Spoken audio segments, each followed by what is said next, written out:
Chers frères et sœurs et amis dans le Seigneur, que la paix et la grâce de notre Seigneur Jésus-Christ soient avec vous. C'est avec un immense plaisir que je vous rencontre ce matin pour partager ce rendez-vous matinal avec vous, pour partager quelques mots d'encouragement, quelques mots de conseil, comme c'est l'habitude depuis qu'on est en pandémie, que l'on se voit tous les matins à travers ce canal TV Rocher Network, le pasteur Basile et l'Église sur le Rocher, pour partager la parole de Dieu avec vous. Et ce matin, je me sens privilégié d'avoir été choisi par le pasteur pour pouvoir partager ces mots avec vous. C'est toujours un privilège pour moi à chaque fois que cette occasion se présente et je saute dessus pour pouvoir rester en contact, rester en relation avec notre Seigneur à travers sa parole et à travers nos frères et sœurs. Et je suis en mesure de vous appeler frères et sœurs par l'intermédiaire de notre Christ, notre Seigneur Jésus-Christ, qui a donné sa vie pour nous, pour pouvoir nous unir ensemble, pour pouvoir permettre à ce que nous soyons réunis tous ensemble pour célébrer son nom, pour l'adorer, pour le louer. Et ce matin, ce n'est pas dans mon habitude de procéder à une lecture assez longue, mais je voulais, par les mots que je vais partager avec vous, procéder à cette lecture qui se trouve dans le livre d'Ésaïe. On va lire le chapitre 41, on va lire à partir du verset 8 jusqu'au verset 20. C'est une assez longue lecture, mais je veux que vous preniez le temps de lire avec nous ce passage du livre d'Ésaïe, le chapitre 41, les versets 8 à 20. Mais toi, Israël, mon serviteur, Jacob, que j'ai choisi, race d'Abraham que j'ai aimé, toi, que j'ai pris aux extrémités de la terre et que j'ai appelé d'une contrée lointaine, à qui j'ai dit, tu es mon serviteur, je te choisis. Et ne te rejette point, ne crains rien, car je suis avec toi. Ne promène pas des regards inquiets, car je suis ton Dieu. Je te fortifie, je viens à ton secours. Je te soutiens de ma droite triomphante. Voici, ils seront confondus, ils seront couverts de honte, tous ceux qui sont irrités contre toi. Ils seront réduits à rien, ils périront, ceux qui disputent contre toi. Tu les chercheras et tu ne les trouveras plus. Ceux qui te suscitaient querelle, ils seront réduits à rien, réduits au néant, ceux qui te faisaient la guerre. Car je suis l'Éternel, ton Dieu, qui fortifie ta droite, qui te dit, ne crains rien, je viens à ton secours. Verset 14. Ne crains rien, vermisseau de Jacob, faible reste d'Israël. Je viens à ton secours, dit l'Éternel, et le Saint d'Israël est ton sauveur. Voici, je fais de toi un traîneau aigu, tout neuf, garni de pointes. Tu écraseras, tu boiras les montagnes, et tu rendras les collines semblables à de la balle. Tu les vanneras, et le vent les emportera. Et un tourbillon les dispersera. Mais toi, tu te réjouiras en l'Éternel, tu mettras ta gloire dans le Saint d'Israël. Les malheureux et les indigents cherchent de l'eau, et il n'y en a point. Leur langue est desséchée par la soif. Mais l'Éternel, je les exaucerai. Moi, le Dieu d'Israël, je ne les abandonnerai pas. Le Seigneur veut vous dire ce matin qu'il ne vous abandonnera pas. Verset 18. Je ferai jaillir des fleuves sur les collines et des sources au milieu des vallées. Je changerai le désert en étang et la terre aride en courant d'eau. Je mettrai dans le désert le cèdre, l'acacia, le myrte et l'olivier. Je mettrai dans les lieux stériles le cyprès, l'orme et le buis, tous ensemble. Verset 20. Afin qu'ils voient, qu'ils sachent, qu'ils observent et considèrent que la main de l'Éternel a fait ces choses, que le Saint d'Israël en est l'auteur.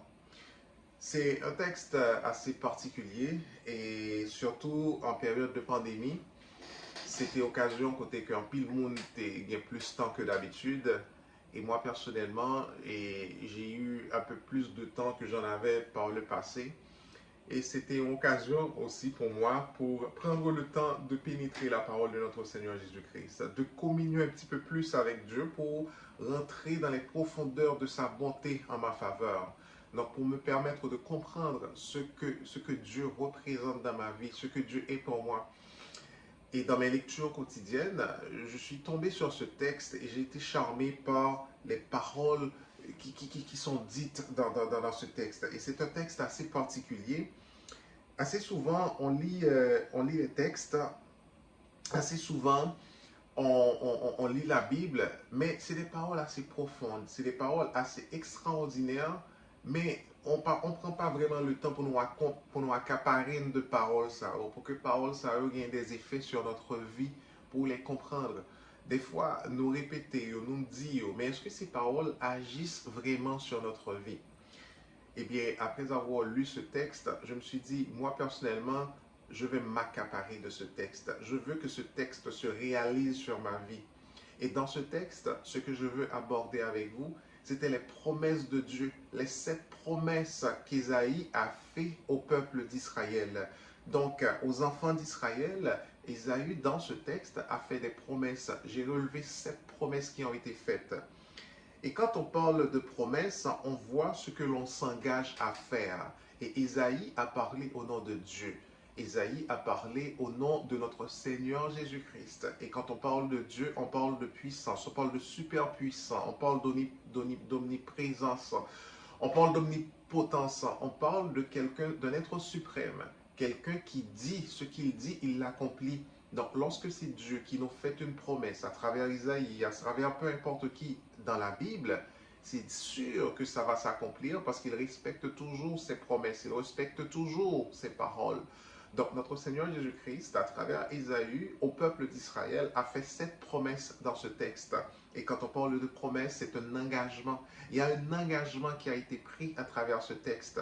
Et ces promesses ont été faites aux enfants d'Israël, mais ces promesses aujourd'hui sont pour moi, ces promesses sont pour vous, ces promesses sont pour nous. Accaparons-nous de ces promesses et réalisons que ces promesses puissent agir en nous, puissent agir dans notre vie, peu importe la situation à travers laquelle on se retrouve. Ces promesses ont été faites, eh bien agissez, agissez en fonction de ces promesses. Et une première promesse qui a été faite à travers ce texte que l'on vient de lire, Isaïe 41, je serai avec toi. C'est la première promesse qui est relevée de ce texte. Je serai avec toi. Qu'est-ce que ça dit? Le Seigneur Dieu sera toujours avec nous. Peu importe la situation dans laquelle on se trouve, peu importe les problèmes, peu importe les difficultés, il y a une promesse qui a été faite pour nous. Je serai avec toi. Vivez en fonction de cette promesse.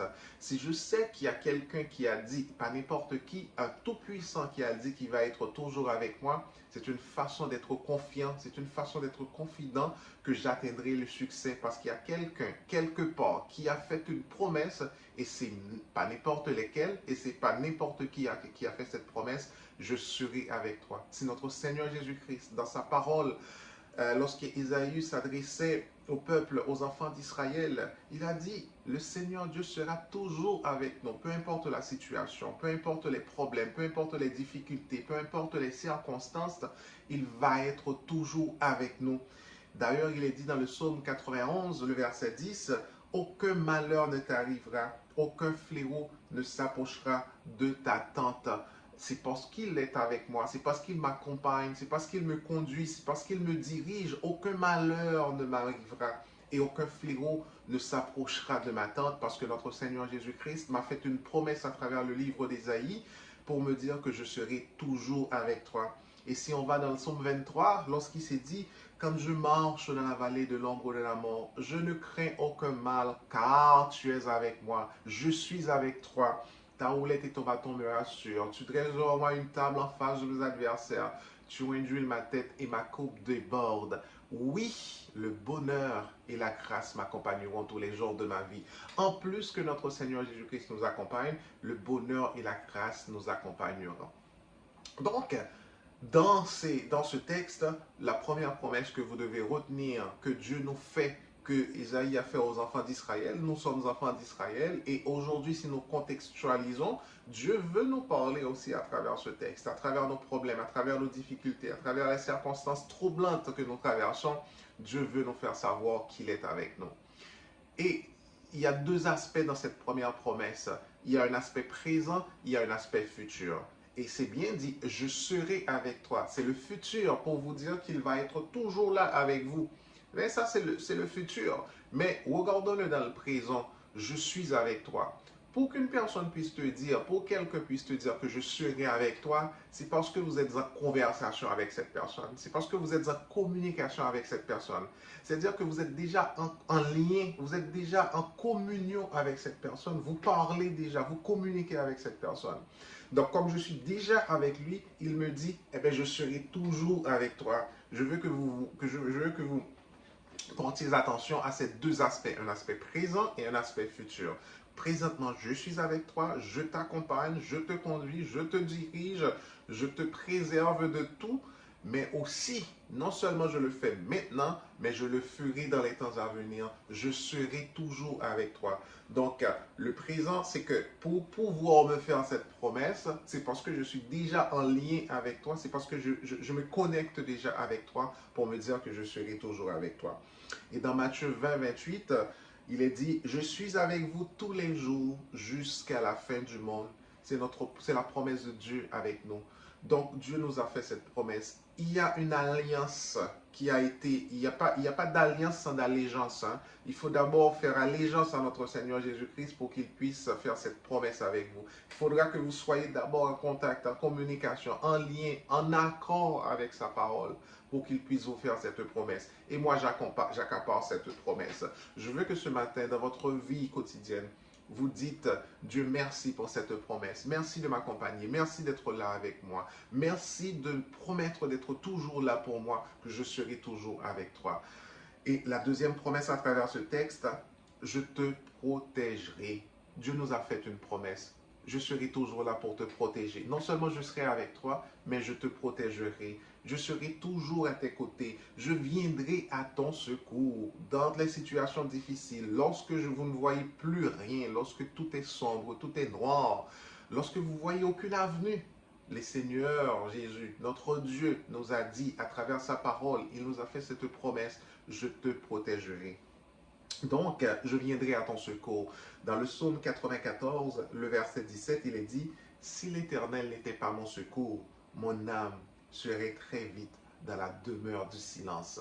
C'est parce que Dieu est là pour nous protéger. C'est parce que Dieu est à notre côté. C'est pour ça que vous êtes toujours vivant. Si aujourd'hui vous êtes capable de parler, si aujourd'hui vous êtes capable de communiquer, si aujourd'hui vous êtes dans cette situation, si je suis en mesure de vous communiquer cette parole, c'est parce que Dieu est à mes côtés et Dieu me protège. Il m'a protégé de toutes les situations et il continuera de me protéger.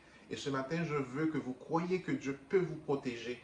S'il vous a fait cette promesse, il est capable d'accomplir cette promesse. Et Dieu, tout ce qu'il dit, il l'accomplit. Il l'a dit à travers sa parole, qu'il sera avec nous, qu'il nous protégera. Croyez qu'il y a quelqu'un qui peut vous protéger de votre situation. Alors laissez tout doute, laissez toute inquiétude, laissez tout souci de côté et faites confiance à notre Seigneur Jésus-Christ, notre Dieu, le suprême, l'être suprême qui nous surveille, qui nous garde, qui nous protège, avec qui nous développons une relation viscérale. Il est là pour nous protéger.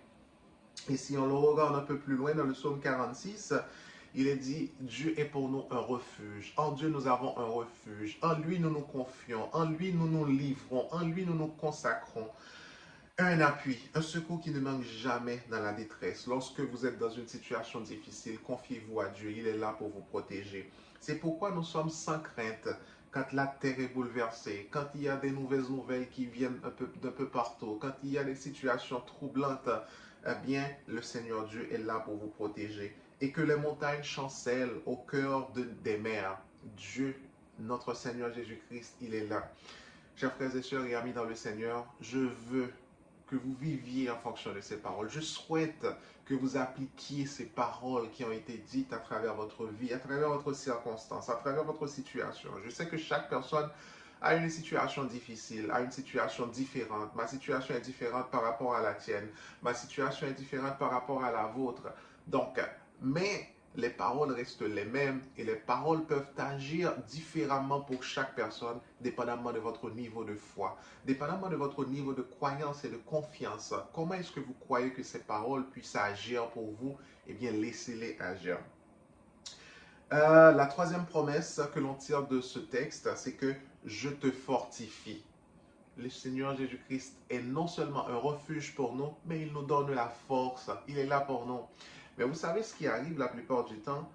Il faut d'abord que vous soyez en mesure de reconnaître votre faiblesse. Vous ne possédez pas toute votre capacité dans votre situation. Reconnaissez que vous n'avez plus de force. Reconnaissez que vous êtes abattu. Reconnaissez que vous n'êtes plus capable. Reconnaissez que cette lutte dans laquelle vous vous retrouvez, vous ne pouvez pas y aller seul. Remettez les choses entre les mains de notre Seigneur Jésus-Christ. Il faut d'abord que vous soyez conscient que seul vous n'allez pas pouvoir y arriver. Et Dieu, lorsque vous faites appel à lui, il va être toujours là pour nous. Lorsque vous appelez notre Seigneur Jésus-Christ à intervenir pour vous, à intercéder pour vous, il va être présent. C'est sa promesse qu'il a faite. Et confiez-vous en cette parole qui dit tout ce qu'il dit, sa main l'accomplira. Tout ce que le Seigneur Dieu promet en étant une personne, un être suprême, eh bien, qui respecte toujours ses engagements, qui respecte toujours ses promesses. Les promesses qui ont été faites dans le temps à travers la Bible ont toutes été exécutées, ont toutes été réalisées. Eh bien, cette promesse a été faite pour dire que je te fortifie. En Dieu, mon Père Céleste, je veux retrouver ma force. Je reconnais que je ne suis plus capable d'y aller seul. Je suis dans l'impossibilité de continuer à traverser ce chemin, à traverser cette situation sans ton intervention. Je te demande, mon Père Céleste, d'intervenir dans mes circonstances, d'intervenir dans ma situation, d'intervenir dans mon cas, de m'aider à traverser ce chemin. Et faites comme Josaphat l'avait fait dans 2 Chroniques, le chapitre 20 et le verset 12. Josaphat avait reconnu qu'il était sans force, qu'il était abattu, qu'il n'était plus capable de ses propres forces d'aller en avant, de continuer à traverser sa situation. Il a dit, nous sommes sans force devant cette multitude nombreuse qui s'avance contre nous. Nous ne savons que faire, mais nos yeux sont fixés sur toi. Et ce matin, chers frères et sœurs, amis de l'Église sur le Rocher, amis internautes qui nous écoutez un peu partout, fixez vos yeux sur notre Seigneur Jésus-Christ. Ne vous détournez pas de son attention. Restez branchés sur notre Seigneur Jésus-Christ. Et en restant branchés, d'abord, il va être toujours avec vous. Il l'a été, il le sera. Il vous protégera et il vous fortifiera. Notre Seigneur Jésus-Christ est le seul à pouvoir nous aider à traverser notre situation difficile. Josaphat l'a reconnu, il l'a dit, nous sommes sans force. Ce matin, combien parmi vous n'avez pas de force? Combien parmi vous, vous voulez avoir une dose d'énergie? Cette dose d'énergie, cette force suprême que vous voulez, il n'y a que Dieu à pouvoir nous communiquer, nous passer cette force. Et la seule façon de pouvoir recevoir de notre Seigneur Jésus-Christ, c'est en gardant vos yeux fixés sur lui. Tout le temps, ne vous détournez pas de ce qui se passe à côté de vous, de ce qui se passe dans vos entourages, de ce qui se passe, il y a plein de distractions. Vos voisins, au travail, peu importe, peut venir, peut constituer une source de distraction pour vous. Mais si vous avez les yeux fixés sur notre Seigneur Jésus-Christ, je vous assure, il viendra vous fortifier dans votre situation. Il vous apportera la force, le courage, l'énergie nécessaire, ceci à tout niveau, pour traverser cette situation. Il a dit aussi, quand je suis l'Éternel ton Dieu qui fortifie ta droite, qui te dit, ne crains rien, je viens à ton secours. C'est la parole de Dieu. C'est lui qui a dit qu'il vient. C'est lui qui a promis qu'il sera là pour nous. C'est lui qui m'a dit de mettre de côté ma crainte. Je n'ai peur de rien. Mettez de côté vos craintes parce que vous servez un Dieu suprême. Parce que vous êtes en train de servir un Dieu qui est capable de tout. Un Dieu suprême. Il est au-dessus de tout. C'est le Dieu des dieux, le Seigneur de seigneurs. Donc, à lui seul, je me confie. Et si je me confie en un être suprême, si je suis son enfant, par cette relation de père en fils que je développe avec lui, c'est normal qu'il me protège. Et comme je le respecte, comme je lui suis fidèle, donc, il va être toujours là pour venir me supporter, pour venir me protéger, pour venir me fortifier, notre Seigneur Jésus-Christ. Et la quatrième promesse qui nous a été faite à travers ce texte, Ésaïe 41, je t'exaucerai. Ça, je l'aime particulièrement. Exaucerai veut dire quoi? Exaucer veut dire quoi? Le verbe exaucer. Je t'exaucerai, ça veut dire satisfaire quelqu'un en lui accordant ce qu'il demande. Je sais que vous avez beaucoup de demandes. Vous faites toujours des demandes à notre Seigneur Jésus-Christ. Mais la plupart du temps, il y a une mauvaise compréhension. Soit qu'on demande mal, soit qu'on ne demande pas bien, soit qu'on ne sait pas quoi demander. Donc, mais si vous faites des demandes à Dieu, sachez que Dieu agit dans le temps. Dieu, lui, il contrôle tout. Il sait quand est-ce qu'il faut nous donner et qu'est-ce qu'il faut nous donner et à quel moment est-ce qu'il faut qu'il nous le donne. Donc Dieu est là pour exaucer nos prières. Dieu est là pour exaucer notre demande, pour répondre à nos besoins, pour venir à notre satisfaction par rapport à ce que nous avons besoin. Mais la seule chose que vous devez savoir par rapport à cette promesse qui a été faite, sachez que Dieu agit toujours en son temps. Ce n'est pas parce que vous demandez quelque chose depuis 1 an, 2 ans, 3 ans que vous ne l'avez pas, que vous pensez que Dieu vous a oublié. Dieu agit en son temps. Il attend le moment propice. Il attend le bon moment, la bonne occasion pour intervenir pour vous. Dieu fait toutes choses en son temps. Dieu n'est jamais en retard. Dieu est toujours on point. Dieu est toujours là à temps, au moment voulu. D'ailleurs, s'il n'était pas là, d'ailleurs, il dit qu'il est là, qu'il sera toujours là avec nous. Si Dieu n'était pas mon secours, si Dieu n'était pas là, où est-ce que vous seriez aujourd'hui? Est-ce que vous seriez là où vous êtes aujourd'hui si Dieu n'était pas là? Si Dieu n'avait pas agi en votre faveur, est-ce que en ma faveur plus particulièrement, est-ce que je pourrais être là ce matin pour partager ce moment matinal avec vous, pour partager ces mots d'encouragement avec vous? Dieu agit en son temps. Dieu va nous exaucer. Quand vous avez des vœux, des demandes, des requêtes, sachez que Dieu travaille sur vos demandes. Dieu nous a promis qu'il répondra à tous nos besoins, qu'il répondra à tout ce qu'on lui demande. Et quand on lui demande convenablement. Mais sachez que Dieu a son agenda. Dieu agit en son temps. Dieu dispose du temps. Donc, il va nous donner au moment opportun, au bon moment, ce que nous lui demandons. La cinquième promesse qui a été faite à travers ce texte, je ferai provision pour toi. Dieu nous a promis non seulement de nous accompagner, non seulement de nous protéger, non seulement de nous fortifier, non seulement d'exaucer nos vœux, mais il sera là pour nous. Il fera provision pour nous. Et dans cette partie, je l'aime particulièrement. Lorsque Dieu promet qu'il nous fera provision, je ferai provision pour toi. Comment est-ce que vous devez comprendre cette partie? Je vais prendre un exemple. On va contextualiser. On va retourner un petit peu en arrière, là, 1 ou 2 mois en arrière, lorsque tout était fermé. Les épiceries, les centres d'achat, vous avez besoin de quoi que ce soit, des produits essentiels. D'ailleurs, c'est même problématique quand on parle de produits essentiels. Ce qui est essentiel pour moi peut ne pas l'être pour vous. Ce qui est essentiel pour une personne peut ne pas l'être pour moi. Bon, bref. Donc, Dieu nous a promis qu'il fera provision pour nous. Ce que je veux que vous compreniez, personne n'aurait jamais cru qu'un jour viendrait ici, en Amérique du Nord, plus précisément au Canada, plus précisément à Montréal, que vous auriez besoin de quelque chose, vous en avez l'argent et que vous n'allez pas pouvoir vous le procurer. Vous aimeriez aller partir en voyage, vous avez les moyens de partir en voyage et vous n'êtes pas capable de partir en voyage, vous êtes resté coincé chez vous en raison des interdictions. Il est 8 heures du soir, vous voulez sortir, aller vous procurer quelque chose, ça vous prend une passe, ça vous prend un genre de laisser-passer pour sortir parce qu'il y a un couvre-feu. Qui aurait cru qu'on vivrait ces genres de moments pour une longue période, aussi longue période, en Amérique du Nord, au Canada, à Montréal? Personne ne l'aurait cru.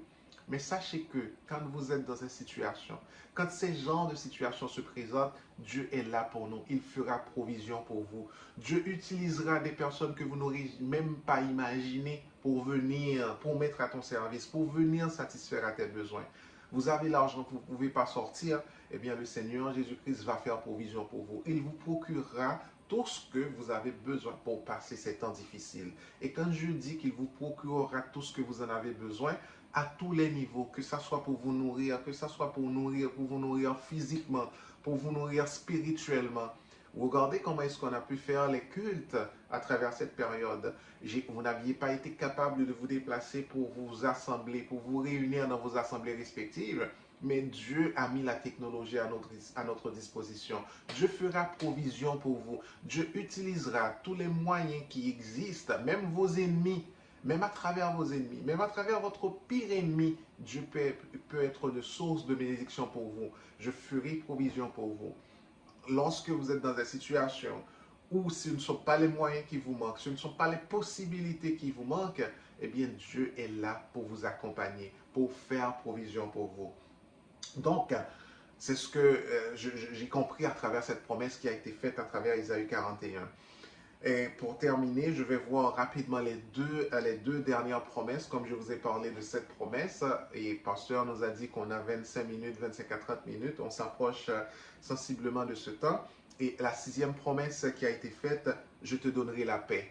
Donc, lorsque vous êtes troublé, lorsque vous êtes tourmenté, Dieu vous donne la paix. Nous vivons dans un monde troublé. Nous vivons dans un monde où des nouvelles viennent par-ci et par-là. Regardez ce qui vient de se passer en Haïti chez nous. Hein, un président a été abattu dans sa propre maison, dans sa propre demeure. Donc, ces genres de situations, ces genres de nouvelles, lorsque vous les entendez, ça vous trouble. Donc, c'est des situations qui vous font réfléchir. C'est des situations qui vous mettent dans des moments de réflexion pour vous demander où est-ce que l'on s'en va. Ça, c'est du point de vue personnel, mais si vous le regardez du point de vue général, nos autorités sont à genoux par rapport à ce fléau, par rapport à ce virus, par rapport à cette pandémie. Regardez les décisions qui ont été prises, qui ont été défaites, qui ont été reprises, qui ont été planifiées, qu'on n'a pas pu prendre. Regardez comment est-ce qu'on agit avec avec précaution, avec prudence. Même nos dirigeants ne savent pas comment conduire, comment traverser à travers ce temps.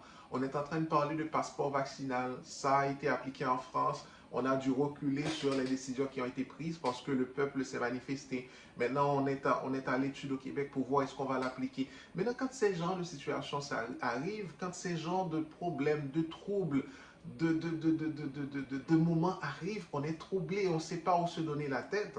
Mais Dieu vous dit, je vous donne la paix. Je serai là pour vous accompagner. Je serai là pour vous fortifier. Et la paix, c'est en moi. Venez vers moi et je vous procurerai la paix. Si vous voulez la paix dans votre situation, si vous voulez la paix dans ce qui vous tracasse, à travers les moments difficiles que vous traversez, sachez que Dieu est là pour nous. Et le contexte actuel est réel. Le contexte actuel est une preuve vivante que Dieu est là pour nous. Parce que n'était-ce pas Dieu, n'était-ce pas son assistance, sa présence, sa protection, sa force, nous ne serions pas capables de traverser à travers ce moment que nous traversons depuis plus d'une année.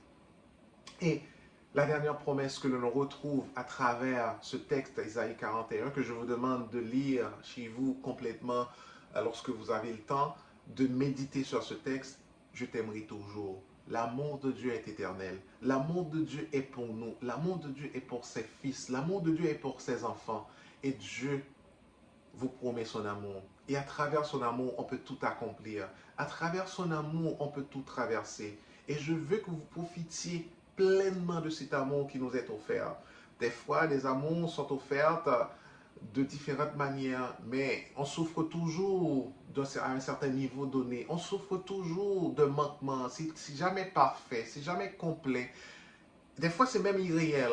Donc, notre Seigneur Jésus-Christ, à travers son amour qui est différent des autres amours, c'est un amour fraternel, c'est un amour paternel, c'est un amour familial, c'est un amour social, c'est un amour qui nous permet de nous réunir ensemble, qui nous permet de nous rejoindre dans des situations difficiles pour les traverser ensemble. C'est un partage. Donc, notre Seigneur Jésus-Christ nous a promis notre amour, son amour.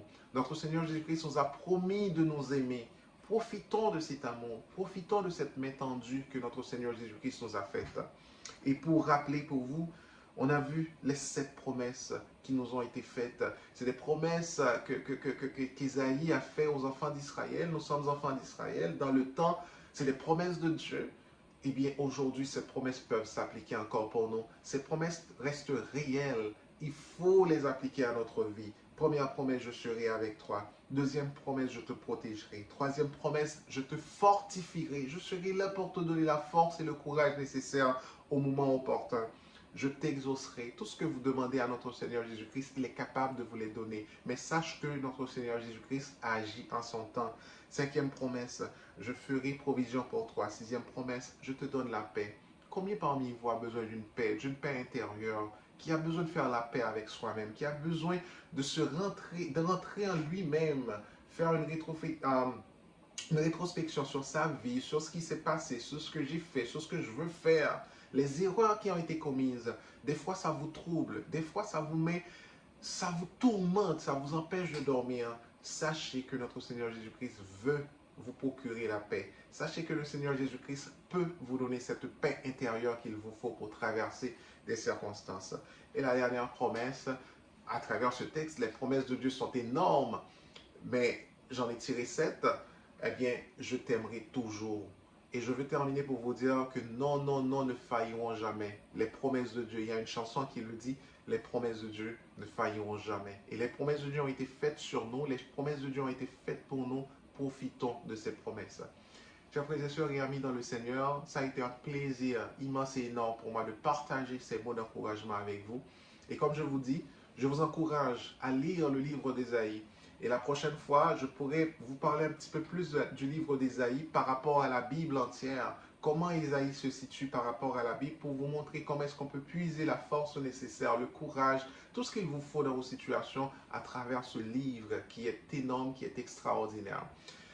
Je vous souhaite de passer une excellente journée et je veux profiter avant de vous laisser de souhaiter des vœux d'anniversaire à un membre de l'Église, c'est la sœur Marlène Saint-Louis qui fête aujourd'hui son anniversaire.